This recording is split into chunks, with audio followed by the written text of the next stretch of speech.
Hi everyone! Okay, so I'm trying out a fun visual format. I hope that this will be something that, is simple enough to understand and but also useful enough that it's worth your time at the end of the semester.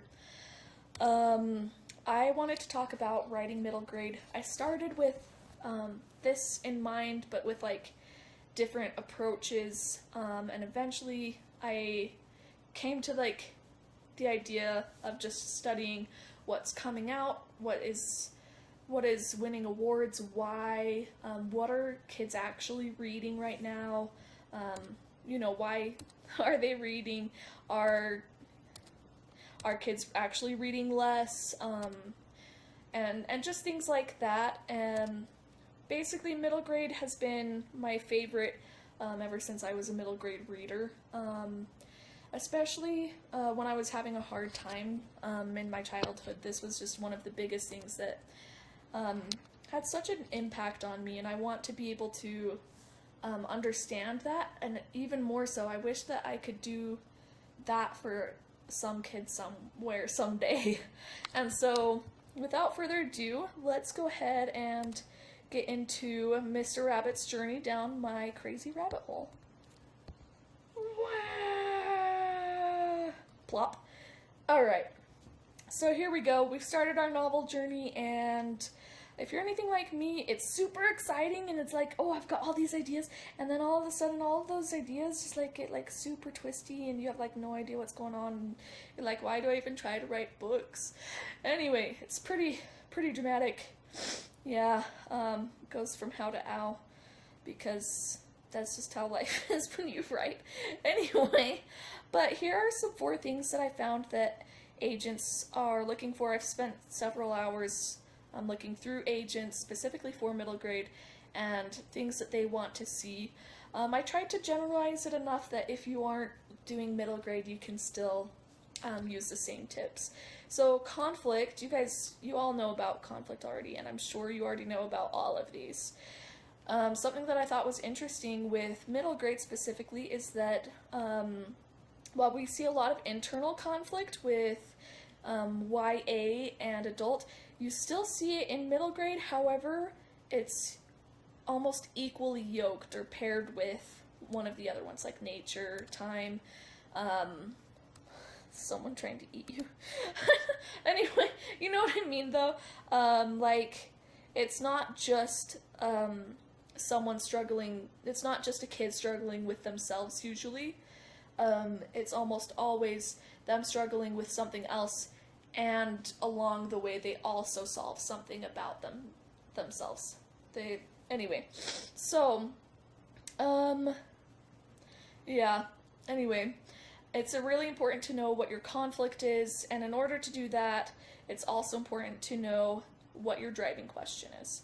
What is it that your character wants more than anything? Do they want to find their grandma and bring them food? If so, your character might face a little bit of a challenge if they find someone pretending to be grandma who actually has different ideas about what makes good food.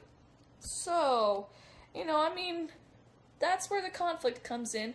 The driving question is, will Mr. Bunny actually make it to his grandma, even though there's a wolf pretending to be his grandma?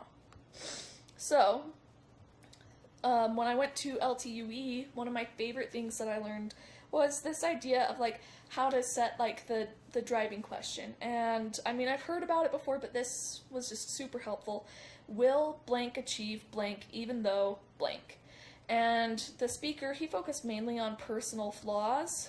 Something that I thought was interesting though is with middle grade, since there is like, it's not just internal, it is very much paired with external and other kinds of conflicts.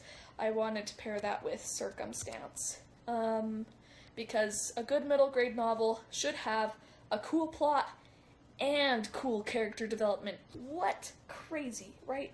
Anyway, so an example would be, will Katniss Everdeen win the Hunger Games even though she refuses to play by the rules or refuses to be likable to the Capitol? And, that's going to change but I think it's interesting to know what your character needs to be going through, and also what kind of circumstances and how those two weave together to make one complete plot rather than just any old plot. We'll go to that one last. Action. So, this one's probably one of the most important ones that as I was learning about it, there were so many things that I thought were interesting and that I wanted to include. I'm gonna try to not ramble.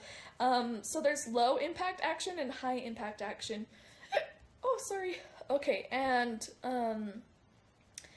basically we'll go over those really quick. So low impact action, it's like, what are the stakes for each thing?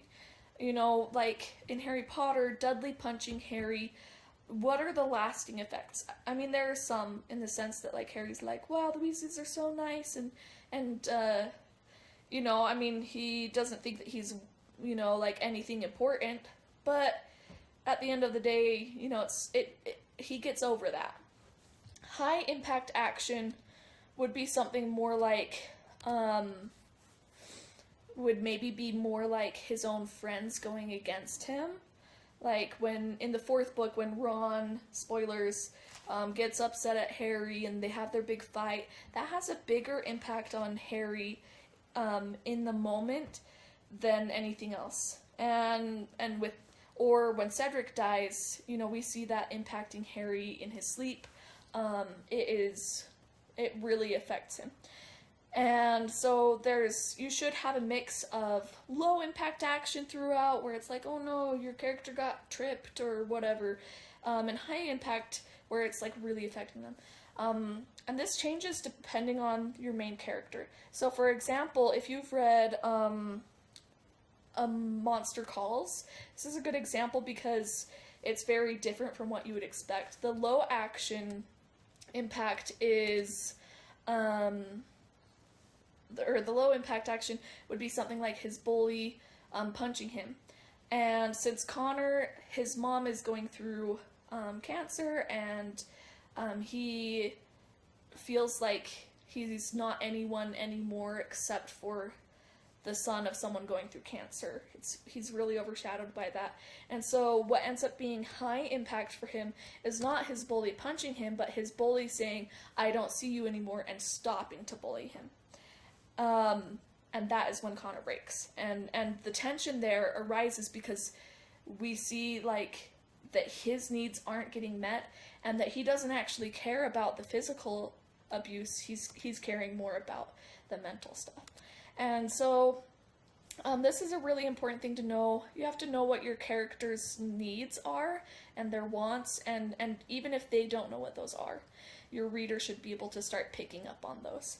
You also need to know your advantages and disadvantages for each fighter. So, like Mr. Rabbit, I mean, how experienced is he with this carrot sword of his, Does he have a powerful kick? If so, does he know how to control that? Does he have the understanding of, like, how to use it? Has he been taking kung fu? Like, does this rabbit know how to beat up a wolf? Or is this just a normal rabbit?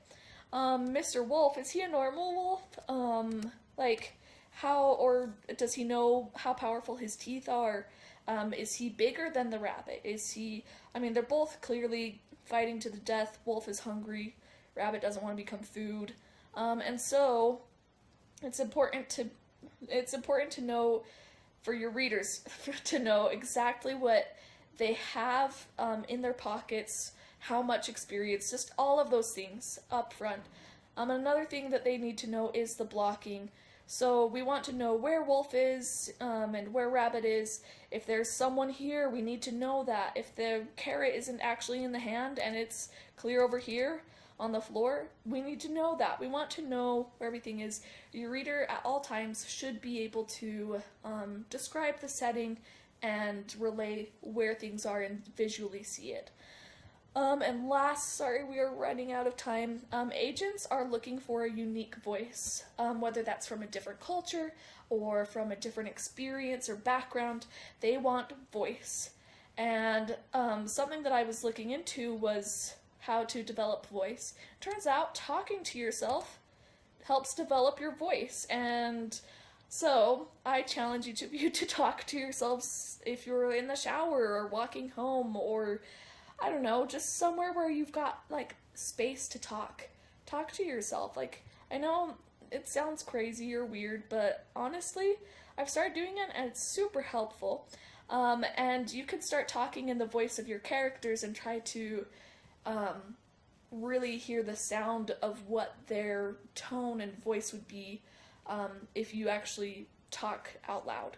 And so that's a fun extra tip to develop your voice.